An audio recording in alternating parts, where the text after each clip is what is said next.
LeBron, no! Porter's got it. Nuggets, 12 seconds remaining. They're not going to call timeout. 9 seconds remaining. Murray's got to go. Murray lets it fly. Yeah!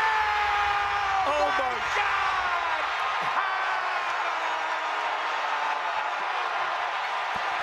Oh my gosh! Oh my gosh!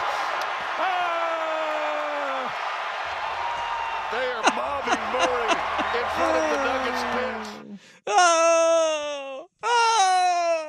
What a call that, courtesy of Altitude TV, as we had Jamal Murray. I was about to call him Jalen Murray. Jamal Murray sinks the Lakers after a furious comeback. And look, we can talk about how the Lakers blew it and they blew a 20-point lead. And all of those things are true. But what you look for in playoff basketball is the stars showing up, and for 3 quarters of Anthony Davis, 4 quarters of LeBron James, you had those 2 stars absolutely dominating in that game. Nikola Jokic sleepwalks through the first half. He looked like lethargic, kind of like he was lost. And in the second half, he goes wild. Jamal Murray in the fourth quarter comes up with 8 points in the fourth quarter after not being able to hit the broadside of a barn. And he comes up with back-to-back massive, massive buckets. And then whether it's LeBron James on the block of Jamal Murray at the rim on a dunk, you had the and one from LeBron. They were making plays, trading blows. It was a heavyweight fight going back and forth throughout the entire game. It was everything you could ask for in a game. And it would be, in my mind, like that game would be an all-timer if it wasn't game 2 of the first round of the NBA playoffs. I think it's still an all-timer. Just because of the performances that you had, we've gotten this far without really talking about the fact that the thing we probably should lead with is that Nikola Jokic finished with a 20-20-10 line, the 4th time he's done it in his career. Nobody else has done it more than once, and only 4 other guys have done it once. He's done it 4 times. 20 points, 20 rebounds, 10 assists. That is crazy. Absolutely dominated Anthony Davis. And did not look good in the first half. Like the first half, it was like, what's going on? Everyone's like, oh, Anthony Davis is controlling him. Well, here's the thing. Nikola Jokic never runs out of gas. Anthony Davis had 0 gas in the fourth quarter. Anthony Davis had 1 rebound and 0 points in the fourth quarter. And he had a phenomenal game. I thought it was, look, yesterday I was very critical of Anthony Davis. He played about as good as you can play for those first 3 quarters. Yeah. He started 10 of 11 from the field. He was hitting everything. He had, 24 points at halftime and was at 11 of 12. And, he was a one-man wrecking crew. And he was really good on both ends of the floor, too. George Karl had a tweet that even me, who is critical of Anthony Davis, went, whoa. Damn. AD has always been a hell of a 3-quarter player. Too bad the NBA is a 4-quarter game. Yikes. George Karl. Former NBA head coach. But he's not wrong. Whoa. When Anthony Davis runs out of gas, he runs out of gas. There's no... Look, the thing about Jokic, beyond his skill that is insane, is he looks like he's meandering and falling down all over the place. He never runs out of gas. It's insane. He's 7 foot, 300 pounds, and he just trudges up and down the floor, blah, blah, blah. Just looks like he's falling all over the place. And then he's there when you need him every single time. Anthony Davis, when he runs out of gas, there's no playing tired. He doesn't have that in him. It's just, and that's honestly, that's very normal for big guys. That was Yusuf Nurkic. When he ran out of gas, you were like, oh God, here it goes. There's a limit that you get to with most 7-footers.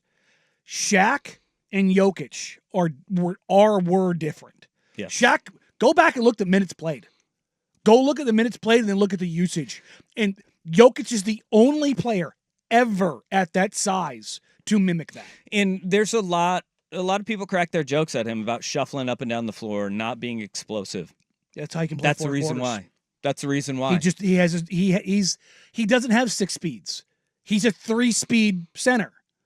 And he's got they're all built for torque. They aren't built for speed. It's about just having the power whenever you need it. There was a time in the fourth quarter where he got Anthony Davis, I think it was about 2 minutes to go, 2:30. He took Anthony Davis and boom, boom, backed him under the rim and just shot over the top of it. And it was like, oh, he just moved Anthony Davis like he wasn't there. But then you also have those moments where he that was a memorable one. But remember when he was in the middle of the paint, and I thought Jamal Crawford was great, where he just goes, "What do you do?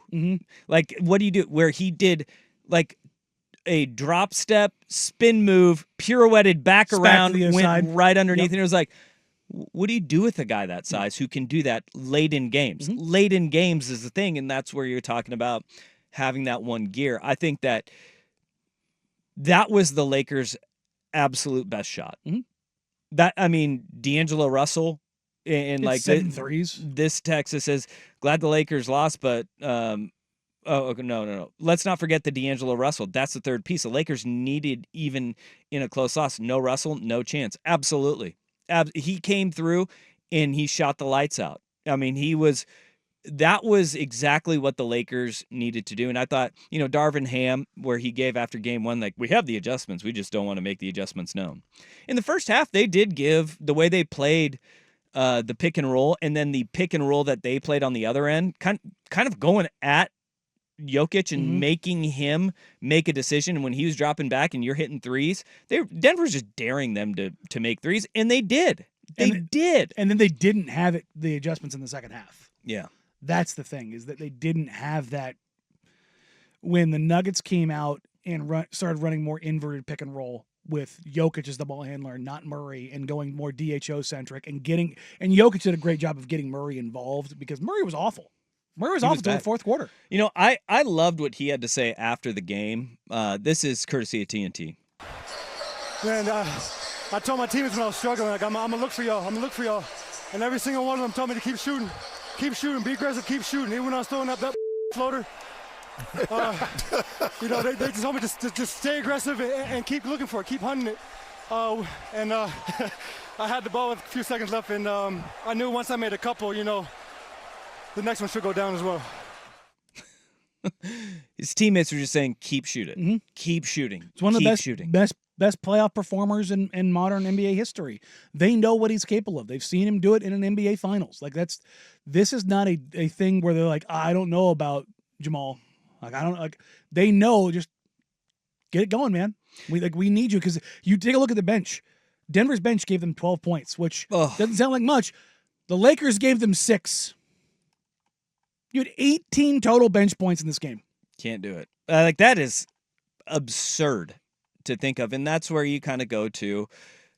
That was what the Lakers' best punch looks like. Because, all right, who are you going to get bench points from? Spencer Dinwiddie or you need Rui or Reeves to step up. And I saw this floated around that maybe the Lakers' best punch in this, because of the way he defends, is Gabe Vincent in the starting lineup.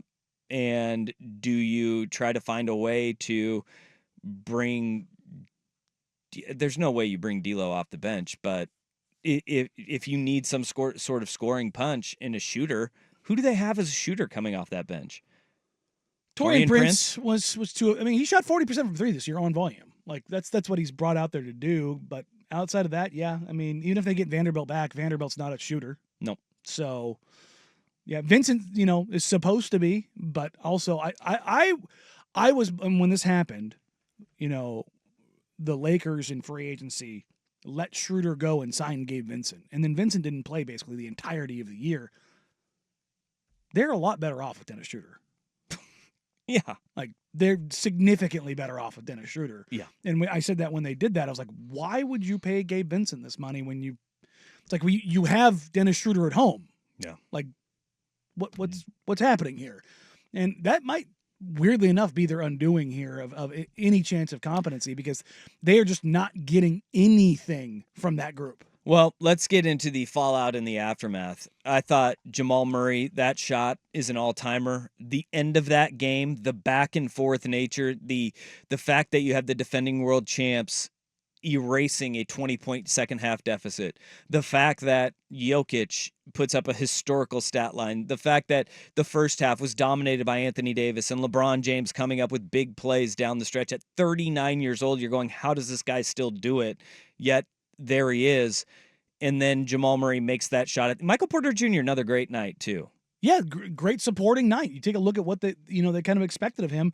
8 of 13 from the field, but 6 of 10 from 3. Boom. 22 and 9. Like, it's the quietest 22 and 9 because he's just doing what's expected of him.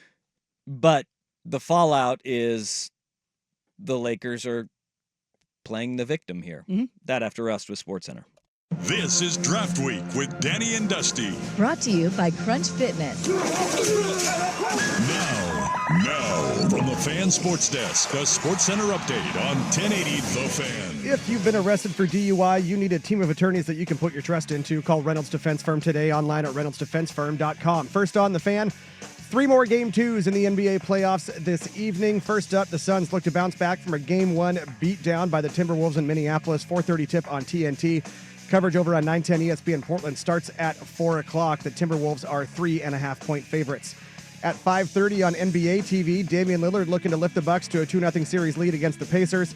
Giannis Antetokounmpo still doubtful. Bucks are 1.5-point favorites. In the nightcap, the Mavericks looking to avoid an 0-2 hole at the Clippers. Tip around 7 on TNT. The Clippers 1.5-point favorites. Colorado's leading rusher last season, running back Dylan Edwards, reportedly set to enter the transfer portal. The Buffs recently added Ohio State transfer running back Dallin Hayden to their backfield.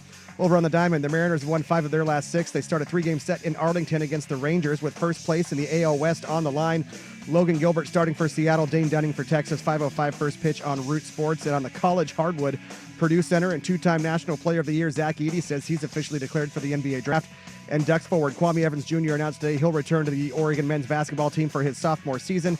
This keeps Oregon at 9 scholarship players for 2024-25. More sports scores and stories in 30 minutes. I'm Jeff Rust at the Fan Sports Desk. Listen live or on demand on the Odyssey app, the Fan's desktop player, or tell your smart speaker to play 1080 The Fan. The Fan merch locker is now open with shirts from the fan shows and hosts you love. Get yours now at 1080thefan.com.